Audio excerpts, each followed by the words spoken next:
के सांसद का हाथ उठा देते हैं, लेकिन इस पीडीए पीड़ित परिवार की आवाज को उन दोनों लोगों ने उठाया नहीं। राहुल गांधी दिल्ली से अभी तक उनके कान के पास कुछ आवाज नहीं पहुंची। योगी आदित्यनाथ जी महाराज से मांग करता हूं कि उस बच्ची को जब वो बालिग हो जाए तो नौकरी दिया जाए।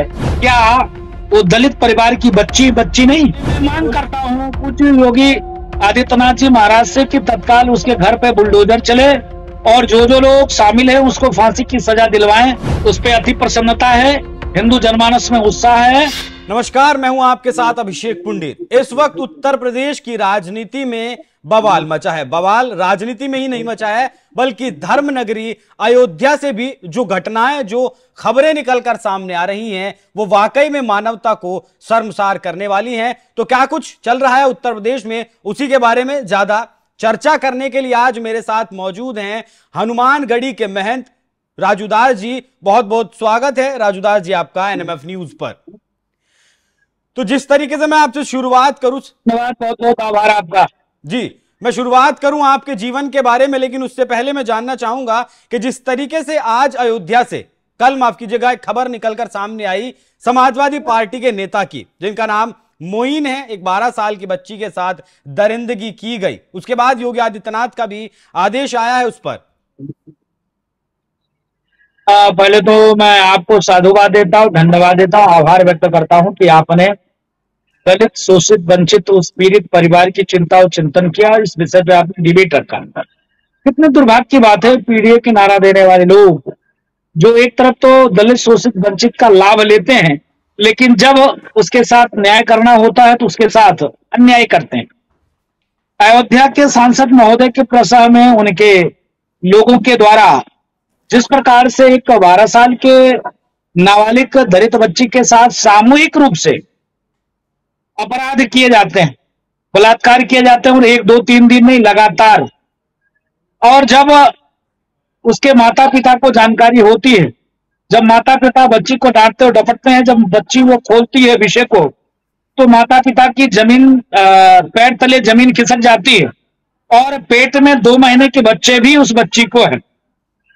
तो कितने दुर्भाग्य की बात है। अभी तक सदन में जब बीच में अयोध्या के सांसद महोदय बैठते हैं, एक बगल माननीय पूर्व मुख्यमंत्री महोदय बैठते हैं, दूसरी तरफ विपक्ष के नेता माननीय राहुल गांधी जी बैठते हैं, और जब कोई विषय आता है तो अयोध्या के सांसद का हाथ उठा देते हैं। लेकिन इस पीडीए पीड़ित परिवार की आवाज को उन दोनों लोगों ने उठाया नहीं, चर्चा नहीं किया, बहस नहीं किया, ट्वीट नहीं किया। प्रियंका गांधी अभी तक अयोध्या में उस पीड़ित परिवार के घर नहीं पहुंच पाए। राहुल गांधी दिल्ली से अभी तक उनके कान के पास कुछ आवाज नहीं पहुंची, अभी तक अयोध्या नहीं पहुंच पाए। अभी तक माननीय उत्तर प्रदेश के पूर्व मुख्यमंत्री माननीय अखिलेश यादव जी की अभी तक ट्वीट तक एक नहीं आया अयोध्या के पीड़ित परिवार को लेकर। मीडिया कर्मी बंधु ने पूछा जब अयोध्या जी सब, उन्होंने कहा कि अभी मुझको पता ही नहीं है। तो भैया क्या पता है? आप पीडीए परिवार का लाभ तो लेते हो, आप सांसद बन गए, लेकिन पीड़ित परिवार की बात आप तक कान तक अभी तक नहीं पहुंच पाई। आपके घर के नीचे, आपके घरों में ऐसा उसके साथ बलात्कार होता रहा सामूहिक, और लेकिन आपको जानकारी नहीं है।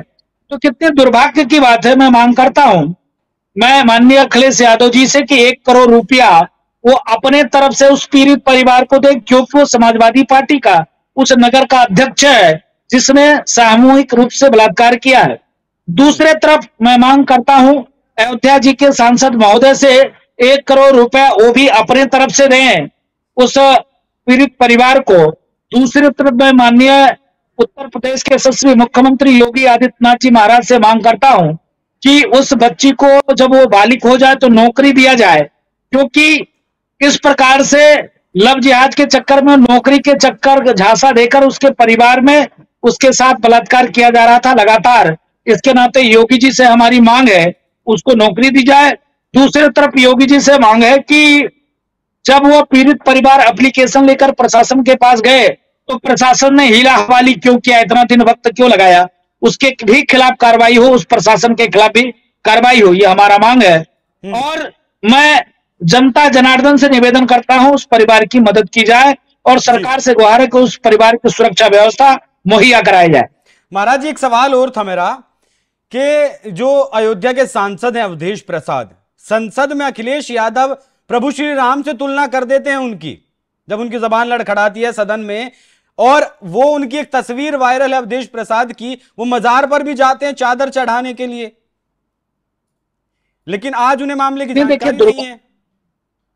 नहीं, मैं यही पूछना चाहता हूं उन पीडीए के नारा देने वाले लोगों से, क्या वो दलित परिवार की बच्ची नहीं? क्या वो समाजवादी पार्टी के नेता ने बलात्कार किया तो उसकी कोई इज्जत नहीं? दूसरी तरफ माननीय अखिलेश जी, एक तरफ अयोध्या के राजा से उसकी तुलना कर देना, भगवान राम से तुलना कर देना। अखिलेश यादव जी पढ़े लिखे हैं, बुद्धिजीवी वर्ग के लोग हैं। मैं उनसे निवेदन पूर्वक अपील करना चाहूंगा कि आपके पार्टी के नेता ने सामूहिक रूप से बलात्कार किया है। उस नाबालिग बच्ची की पेट में एक बच्चे भी हैं, उसके साथ न्याय होना चाहिए, आप अन्याय मत करिए। नंबर 3, अयोध्या के सांसद महोदय, अयोध्या जब किसी पत्रकार ने पूछा कि बोलिए जय श्री राम, तो नहीं बोले। और वो मुंबई में, महाराष्ट्र में मजार पर वो जा सकते हैं, लेकिन जय श्री राम नहीं बोल सकते।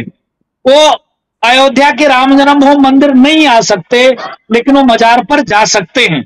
तो देखिए कितना इन लोगों ने राजनीति करना शुरू कर दिया कि परिवार के बारे में जब आपके पत्रकार बंधु पूछते हैं कि आपके घर के नौकरों के द्वारा ऐसा कार्य किया गया है, तो कहते हैं मुझको जानकारी नहीं।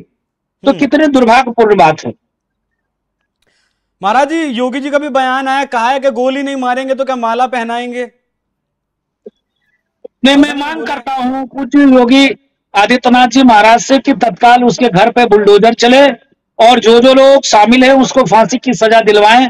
गोली से काम नहीं चलेगा, फांसी सीधा। अच्छा महाराज जी, एक राजनीतिक सवाल भी मैं आपसे चाहता था। जिस तरीके से आप देख रहे होंगे उत्तर प्रदेश में 4 जून के बाद से लगातार एक चर्चा चल रही है कि हार का जिम्मेदार कौन है उत्तर प्रदेश में। योगी आदित्यनाथ को टारगेट करने की कोशिश है। एक लॉबी उत्तर प्रदेश में, ऐसा कहा जाता है कि दिल्ली की तरफ से बनाई गई है। क्या कुछ तस्वीर है उत्तर प्रदेश की?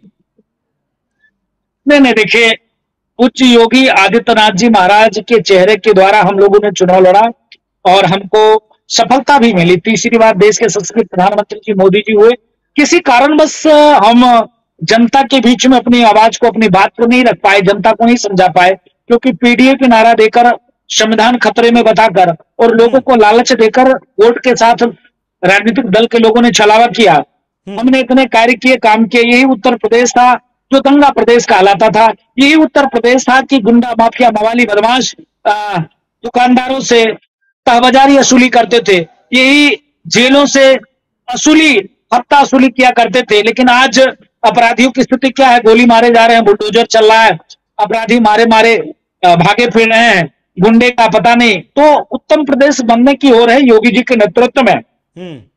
और मुझको लगता है कि किसी भी परिस्थिति में, किसी भी स्थिति में उत्तर प्रदेश के मुख्यमंत्री योगी आदित्यनाथ जी ही महाराज रहेंगे। 2027 रही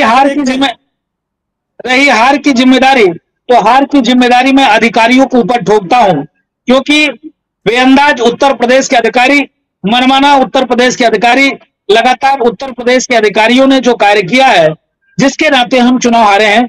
बाकी योगी आदित्यनाथ जी 24 घंटा मेहनत करके, अथक प्रयास करके, लोगों के बीच में कार्य करके, काम करके, लगातार योगी जी प्रयास करके, दबे कुचले शोषित वंचित की आवाज बनकर, जाति पाति पंथ मजहब से दूर हटकर योगी जी ने सबको मकान दिया, सबको दुकान दिया, सबको घर दिया, लगातार बिजली, लगातार पानी, लगातार अपराध मुक्त उत्तर प्रदेश बनाने का प्रयास किया, लगातार दंगाइयों को जेल में रखा, लगातार गुंडा माफियाओं को जेल में रखा, लगातार गुंडा मावाली बदमाशों को ठोका, लगातार हमारी मां बहन बेटियों से इज्जत लूटने वाले के पैरों में गोलियां लगी। लगातार योगी जी ने काम किया है।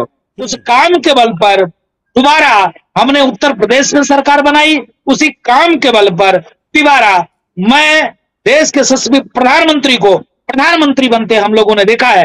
तो काम के बल पर योगी जी ने जो कार्य किया, काम किया, आज पूरे देश में योगी जी का डिमांड है, पूरे देश में योगी जी का मांग है। इसीलिए मांग है कि बेबाकी से वो कार्य और काम करते हैं। उत्तर प्रदेश में जिस प्रकार से योगी जी काम करते हैं, उसकी तुलना अदर प्रदेश उसको जो है कॉपी करते हैं और कार्य करते हैं। तो मुझको लगता है कि योगी जी को कोई हटा नहीं जा सकता। ठीक है महाराज जी, मैं एक चीज जानना चाहूंगा जमीन के नजरिए से। आपका भी अधिकारियों के साथ विवाद हुआ और अभी आप जो है तमाम नेता भी आरोप लगाते हैं कि जो है अफसरशाही बहुत ज्यादा हावी है। तो किस तरीके से वो अफसरशाही जो है वो हावी है उत्तर प्रदेश में, वो जरा एक छोटी सी टिप्पणी कर देंगे महाराज? मैं निवेदन पूर्वक कहना चाहूंगा। मैं बोलता हूं तो लोगों को बुरा लगता है कि महाराज जी मेरे बारे में बोल रहे हैं। मैं उत्तर प्रदेश में बहुत अच्छे अच्छे अधिकारी है, मैं नहीं कहता सभी अधिकारियों के बारे में मैंने कोई टीका टिप्पणी नहीं किया, लेकिन अब पूरे उत्तर प्रदेश के अधिकारी अपने ऊपर ले लेते हैं, मेरे ऊपर कह रहे हैं। मैं उन लोगों की बात कर रहा हूं जो लोग, आप देखिए कि अयोध्या की घटना है, एप्लीकेशन दिया, प्रशासन ने कार्रवाई नहीं किया। जब हम लोगों ने हल्ला दंगा शुरू किया तब प्रशासन कार्रवाई किया। विषय यह है, अगर उसके साथ कई महीनों से सामूहिक गैंग रेप हो रहा था तो प्रशासन के लोगों ने इतना देर तक हिला हवाली क्यों किया, कार्रवाई क्यों नहीं किया? इसी प्रकार से मेरा कहने का मतलब है कि जिस प्रकार से, अब मैं इस पर कमेंट नहीं करना चाहता हूं, नहीं तो मैं कमेंट करूंगा तो मैं ही पार्टी बन जाता हूं पूरे प्रदेश में, बाकी कोई मतलब नहीं होता। जय श्री राम। चलिए महाराज जी, इलाहाबाद हाईकोर्ट का भी फैसला आया है आज। जो मुस्लिम पक्ष की जो याचिका थी वो खारिज कर दी गई। उस पर अति प्रसन्नता है, हिंदू जनमानस में उत्साह है, और मैं डंके की चोट पे कहता हूं जिस प्रकार से हमने सारे एविडेंस, सारे साक्ष्य, उत्खनन, सर्वे, सर्वेक्षण, कार्बन डेटिंग, लगातार डे टू डे सुनवाई, कोर्ट में चक्कर पे चक्कर लगाने के बाद पारब्रह्म परमात्मा भगवान श्री राम को न्याय मिला, तब जाकर अयोध्या में भव्य दीप नभ राम जन्मभूमि मंदिर का निर्माण हुआ। उसी प्रकार से हम लोगों में संविधान में मुझको आशा है, संवैधानिक रूप से वहां पर लड़ाई लड़ रहे हैं। मंदिर मस्जिद की बात नहीं है, मंदिर मस्जिद की लड़ाई नहीं है। मंदिर भी कहीं हम और बना लेंगे, मस्जिद भी कहीं और बनाया जा सकता है, लेकिन किसी की जन्मभूमि में परिवर्तन नहीं किया जा सकता है। तो पारब्रह्म परमात्मा भगवान श्री कृष्ण की जन्मभूमि है, उस जन्मभूमि की लड़ाई है, उस जन्मभूमि की लड़ाई हम लोग जीतेंगे। आज कोर्ट का फैसला भी आया, जिस प्रकार से तमाम पक्ष और विपक्ष ने अपने अपने तरीके से बात को रखा, और उस बात को रखने के बाद कोर्ट ने जो एक डिसीजन दिया है, उस कोर्ट के डिसीजन के बाद हम लोगों ने एक आस्था और विश्वास कोर्ट के ऊपर भी जताया था कि न्याय हमको मिलेगा। और जिस प्रकार से शाही ईदगाह कमेटी और यूपी सेंट्रल बोर्ड के द्वारा हिंदू पक्ष के ऊपर एक दबाव बनाया जा रहा था कि आप वर्शिप एक्ट के तहत और लिमिटेशन एक्ट के तहत आप मुकदमे कोर्ट में नहीं ले जा सकते, लड़ नहीं सकते। लेकिन मैं आभार व्यक्त करता हूं कि कोर्ट ने कहा कि इसमें वर्शिप एक्ट भी लागू नहीं होता है, इसमें वक्फ एक्ट भी लागू नहीं होता है, और इसमें लिमिटेशन एक्ट भी नहीं लागू होता है। इस केस की सुनवाई की जा सकती है, और क्योंकि विवाद बहुत दिनों से चलता चला आ रहा है, और जब से यह एक्ट बना है, इस एक्ट के पहले से यह मामला है, इसके नाते इस पर सुनवाई की जा सकती है। तो मुझको लगता है कि मुझको अब न्याय मिलेगा, और भगवान श्री कृष्ण की मंदिर का निर्माण जैसे हमने अयोध्या में निर्माण किया है, उसी प्रकार से मंदिर का निर्माण करेंगे। तो महाराज 550 साल लगे अयोध्या में प्रभु श्री राम को विराजमान करने में, 350 सालों से मथुरा की भी लड़ाई है, तो काशी और मथुरा में और कितना वक्त जो है अभी लगेगा? नहीं, अब लगातार डे टू डे सुनवाई की अपेक्षा हम मांग करते हैं, डे टू डे सुनवाई हो और जल्दी ही न्याय मिलेगा, क्योंकि अब अन्याय का शासन चला गया है, अब न्याय का शासन है। और न्याय, क्योंकि एक समय हुआ करता था कि कोर्ट भी डिप्रेशन में, दबाव में, कोर्ट भी इस प्रकार से रहती थी कि अभी धमकी जो पहले पूर्ववर्ती सरकार देते थे कि तुम्हारे पर महाभियोग लगा देंगे, दंगे हो जाएंगे, बवाल हो जाएंगे। तो उत्तर प्रदेश में उत्तम प्रदेश के शासक हैं, और उत्तम प्रदेश बनाने की ओर मुख्यमंत्री योगी आदित्यनाथ जी हैं, तो लैंड ऑर्डर मेंटेन करने का काम योगी आदित्यनाथ जी महाराज का है। तो निडर पूर्वक कोर्ट भी फैसला सुना रहा है, तो मुझको लगता है जल्दी से न्याय मुझको मिलेगा। ठीक है, एक आखिरी सवाल महाराज जी, 2027 को कैसे देख रहे हैं? 2027 जो राम की बात करेगा, रामत की बात करेगा, जो हिंदू की बात करेगा, जो हिंदुत्व की बात करेगा, जो सबका साथ, सबका विकास, सबके विश्वास की बात करेगा, उसी की सरकार बनेगी।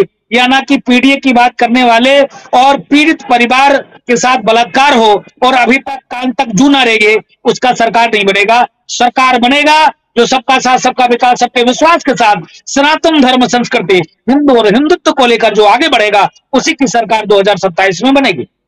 ठीक है महाराज जी, बहुत बहुत धन्यवाद आपका हमारे साथ जुड़ने के लिए। तो ये थे हमारे साथ हनुमानगढ़ी के महंत राजू दास जी, जिनसे हमने अयोध्या के बारे में जानकारी लेने की कोशिश की। साथ ही उत्तर प्रदेश में जो कुछ बवाल मचा है उस पर भी हमने बात की और बड़ी बेबाकी से महाराज जी ने जवाब दिया। बहुत बहुत धन्यवाद महाराज जी। तो आपको ये चर्चा हमारी महाराज जी के साथ कैसी लगी, कमेंट कर में जरूर बताइएगा। नमस्कार।